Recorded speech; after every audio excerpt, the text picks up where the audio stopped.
साहिब सीवान दिवंगत सांसद मोहम्मद शहाबुद्दीन जिस तरह से सीवान में होते थे और अपनी कोठी पर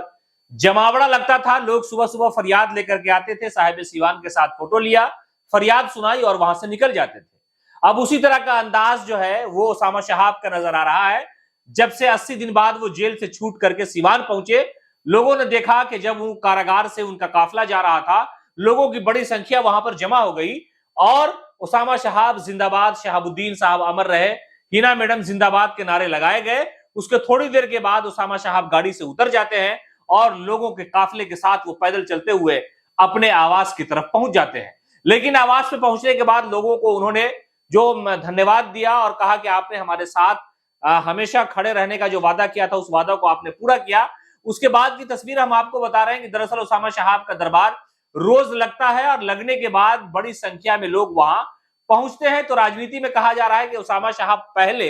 जेल जाने से पहले बिल्कुल छुप छुपा करके रहते थे, बहुत ज्यादा लोगों के बीच में आना जाना नहीं, कभी कहीं जाते थे तो उनके चाहने वाले, उनके जो समर्थक है वो उनसे मिलते थे, उनके साथ फोटो खींचते थे और ओसामा साहब जिंदाबाद के नारे लगाए जाते थे। लेकिन अब जो है जेल से आने के बाद तस्वीर बदल गई है, तस्वीर पलट गई है, इसलिए कि लोकसभा चुनाव का वक्त करीब है। जो उनकी माता है हिना शहाब, वो लगातार अलग अलग जो प्रोग्राम है, सामाजिक प्रोग्राम है, उसमें वो जाती रहती हैं और वो कह रही हैं कि सीवान की जनता ने हम पर यकीन किया है और इस बार पूरी मजबूती से चुनाव लड़ा जाएगा। तो उसी कड़ी में ओसामा साहब शायद लोगों से मिलजुल रहे हैं। हालांकि उनका जो आवास है वहां सुबह से शाम तक बड़ी भीड़ रहती है और जो मिलने जुलने वाले लोग हैं वो ओसामा साहब के साथ बैठ करके रणनीति बनाते हैं, राजनीति पे चर्चा होती है, इसलिए कि लोकसभा चुनाव का वक्त करीब है और कभी भी इस चुनाव की जो घोषणा है उसको लेकर के इलेक्शन कमीशन जो है सामने आ सकता है। लेकिन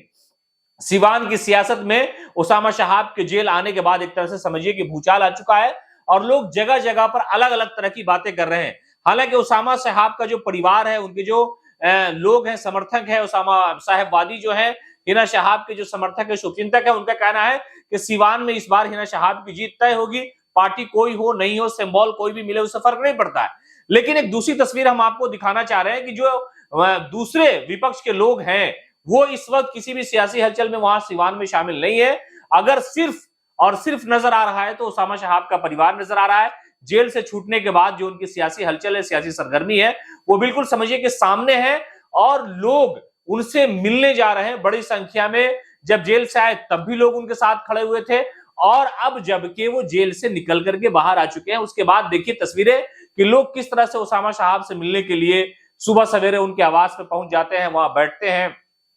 चाय नाश्ते का प्रोग्राम चलता है और बड़ी संख्या में लोग उनसे बातचीत करते हैं। तो ये लगता है कि सियासत में पूरी तरह से अब जो है अपने आप को ओसामा साहब झोंकते नजर आ रहा है, इसलिए कि उनकी जो माताश्री है वो चुनाव लड़ने वाली है और उस चुनाव को लेकर के तैयारियां जोरों पर हैं। तो ओसामा साहब भी चाह रहे हैं कि लोगों से मिलने जुलने का जो सिलसिला है उसे बढ़ाया जाए और ज्यादा से ज्यादा लोगों से मिला जाए। जबकि जेल जाने से पहले वो कम लोगों से मुलाकात करते थे, बहुत ज्यादा मिलते नहीं थे, पब्लिकली किसी से बहुत ज्यादा बातचीत नहीं होती थी। लेकिन जेल से आने के बाद वो अपने आवास पे बैठे रहते हैं और वहां पर बड़ी संख्या में लोग उनसे पहुंचते हैं और कह रहे हैं, वो यकीन दिला रहे हैं कि चुनाव लड़िए आप लोग और हम सब लोग जान माल सब कुछ कुर्बान करके चाहते हैं कि सीवान का जो विकास रुका हुआ है उस पर हम पूरी तरह से ईमानदारी से मेहनत करें ताकि हिना शहाब जो है वो सीवान की सांसद बन जाए।